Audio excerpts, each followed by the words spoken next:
بسم اللہ الرحمن الرحیم۔ چیف آف آرمی اسٹاف نے یہ کہا ہے کہ جنوبی ایشیا کے اندر اس وقت تک پائیدار امن قائم نہیں ہو سکتا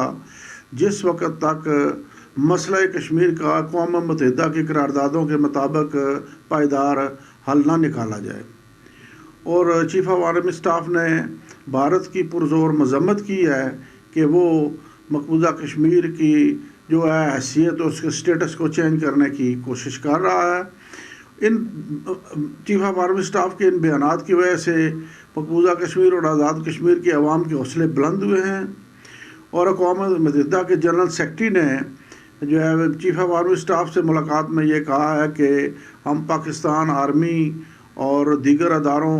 کو سراہتے ہیں کہ انہوں نے دنیا کے اندر جو امن کے لیے جو کردار ادا کیا ہے وہ بہت بڑا کردار ہے۔